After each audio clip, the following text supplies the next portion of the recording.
Bonjour à tous, pour cette nouvelle vidéo nous vous emmenons à Séville, une très belle porte d'entrée pour l'Andalousie, pour 3 jours inoubliables, sûrement l'une des plus belles villes d'Espagne.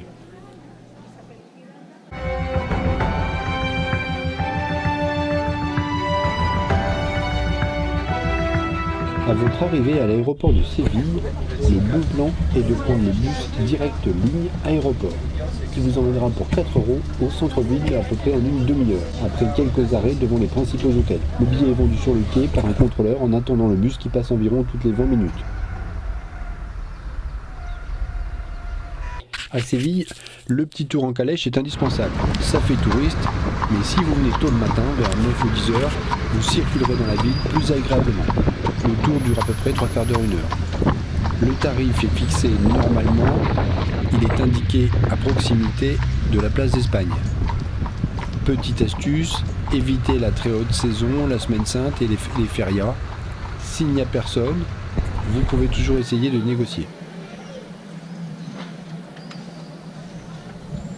Pour visiter la cathédrale et la Giralda, on vous propose 3 astuces. La première est gratuite, le lundi après-midi, comme de nombreux palaces ou musées, de 16h30 à 18h. Il faut juste pré-réserver par mail votre visite au moins une semaine à l'avance.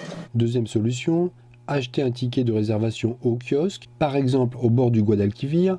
C'est beaucoup plus cher, le vendeur prend sa commission bien sûr, mais vous ne devriez pas alors attendre. La troisième, si vous visitez comme nous un autre jour de la semaine, commencez par l'église del Divino Salvador, à proximité.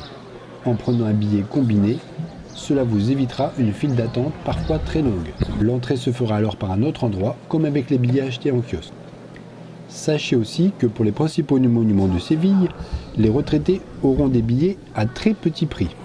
Au début de la visite, s'il y a moins de monde pour monter à la Giralda, à gauche par l'entrée normale, commencez par là.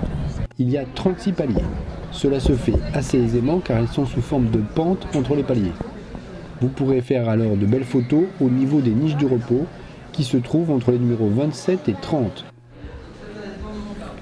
Très beau panorama au sommet.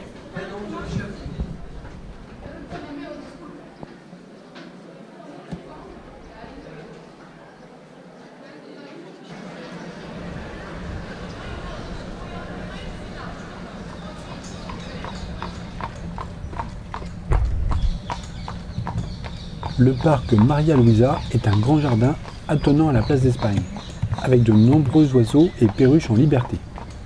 Si vous avez un peu de temps durant votre séjour, essayez d'y repasser à différents moments de la journée ou du soir. La magie est sans cesse renouvelée.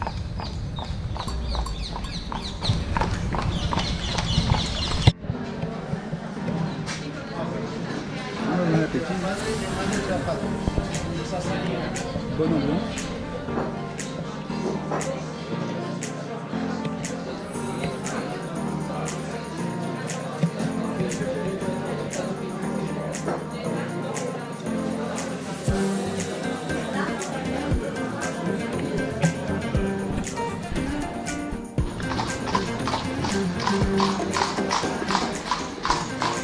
Fue la Casa de la Moneda, como si fuera el banco antiguamente.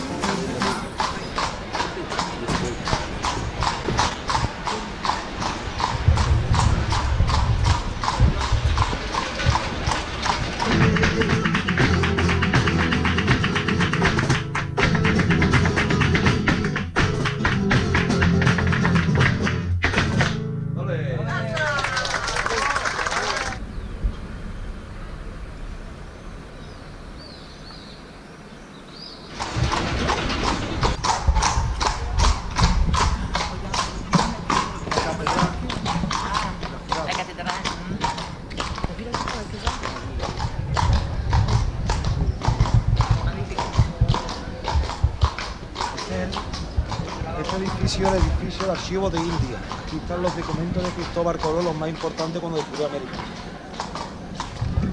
Pour le Real Alcázar, la queue peut être longue, comme vous pouvez le constater, car les groupes et les inscrits à l'avance passent devant. Le nombre de personnes admises en même temps dans la place est limité. Vous avez donc 2 solutions. La première, c'est réserver à l'avance par internet, ou bien en faisant la queue, qui dépasse parfois 2 heures, ça nous est arrivé, pour avoir les billets. Profitez de l'opportunité d'un guide officiel, avec badge. Il passe dans les rangs en demandant la nationalité des touristes. Selon les langues, il ou elle forme des groupes d'une dizaine. Vous pourrez alors passer devant tout le monde. Le prix est un peu plus élevé, 25 € par personne, mais vous ne raterez rien de la visite avec un commentaire de qualité. C'est à peine plus cher qu'avec l'audio guide. Le gain de temps peut être précieux pour les touristes toujours pressés. Une petite astuce, en visitant aux heures chaudes de la ville, vous profiterez de la fraîcheur des salles et du jardin. Évitez de venir à l'heure de pointe, à la fermeture de la cathédrale toute proche.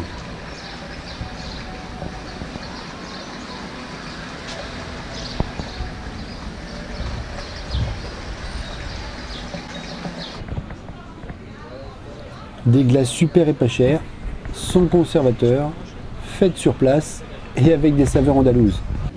Une bonne adresse à retenir.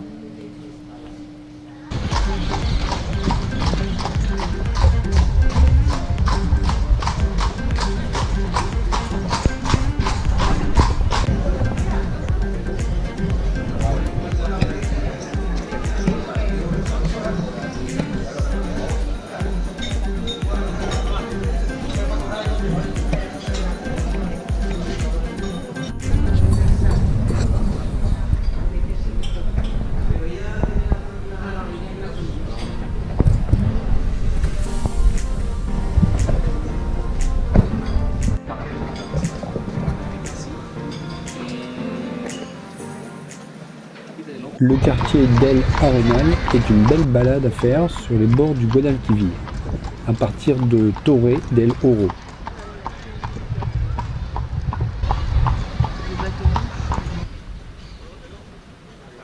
On arrive aux arènes du XVIIIe siècle, avec en fond les façades colorées du quartier de Triana. La visite des arènes est guidée.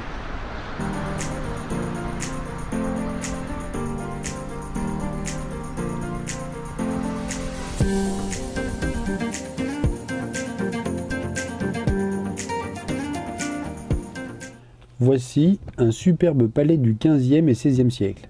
S'il vous reste un peu de temps, il y règne une atmosphère paisible et tranquille, à l'abri du tumulte de la ville l'après-midi.